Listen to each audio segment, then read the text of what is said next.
کیونکہ اس نے بل تو سرکار نے دینا ہے، تو یہ سرکاری خزانے میں لوٹ مار ہے۔ اور یاد رکھیں کہ اگر کسی ایک آدمی کی چوری کی جائے تو وہ بھی چوری ہے، اس سے بڑی چوری سرکاری خزانے کی چوری ہے، اس سے بڑی چوری سرکاری خزانے کی چوری ہے۔ اگر کوئی شخص کسی کی چوری کرتا ہے، اللہ تعالیٰ اس کو توبہ کی توفیق عطا فرماتے ہیں، تو وہ جا کر اس سے معافی مانگ لے اور اللہ تعالیٰ سے بھی استغفار کر لے۔ لیکن جو سرکاری خزانے کے چور ہوتے ہیں، اللہ تعالیٰ ان کو اس وقت تک معاف نہیں کریں گے جب تک اس قوم کے ہر فرد سے وہ معافی نہ مانگے۔ سرکاری خزانے کا مالک قوم کا ہر فرد اس کا مالک ہوتا ہے، تو جو سرکاری خزانے کی چوری کرے گا جب تک وہ قوم کے ہر فرد سے معافی نہ مانگے، اللہ تعالیٰ بھی اس کو معاف نہیں فرمائے۔ اور اسی طرح فتنوں کی دور کی ایک نشانی رسول اللہ صلی اللہ علیہ وسلم نے بیان فرمائی کہ عورتیں ایسا لباس پہنیں گی کہ وہ لباس پہننے کے باوجود ننگی ہوں گی۔ اور آگے رسول اللہ صلی اللہ علیہ وسلم نے فرمایا کہ ایسی عورتوں پر اللہ تعالیٰ اور اس کے فرشتے لعنت فرماتے ہیں۔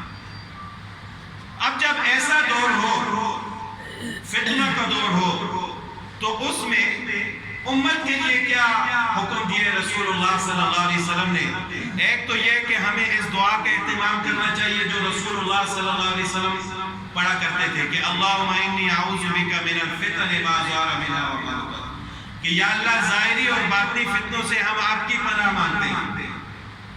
اور اس کے بعد رسول اللہ صلی اللہ علیہ وسلم نے فرمایا کہ جب فتنوں کا دور ہو تو تنہائی اختیار کرنا۔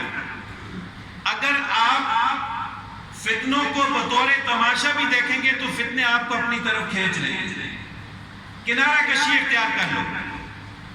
اور ایک حدیث میں رسول اللہ صلی اللہ علیہ وسلم نے فرمایا کہ فتنوں کے دور میں جو آدمی چل رہا ہے اس سے وہ آدمی بہتر ہے جو صرف کھڑا ہوا ہے، یعنی رکا ہوا اپنی جگہ، اور جو آدمی کھڑا ہے اس سے بہتر وہ شخص ہے کہ جو بیٹھا ہوا ہے۔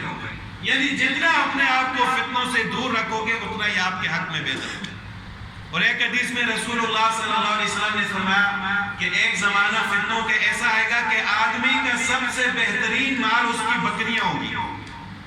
یعنی ایک شخص اپنی بکریوں کو لے کر پہاڑ پر چلا جائے اور وہاں تنہائی میں زندگی گزارے، وہ سب سے بہترین شخص ہوگا، کیونکہ جتنا وہ تنہائی میں جائے گا، فتنوں سے دور رہے گا، اتنا ہی اس کے ایمان کی حفاظت ہوگی۔ اللہ تعالی ہمیں فتنوں سے محفوظ رکھے اور رسول اللہ صلی اللہ علیہ وسلم کی زندگی کے مطابق زندگی گزارنے کی توفیق عطا فرمائے۔ وآخر دعوانا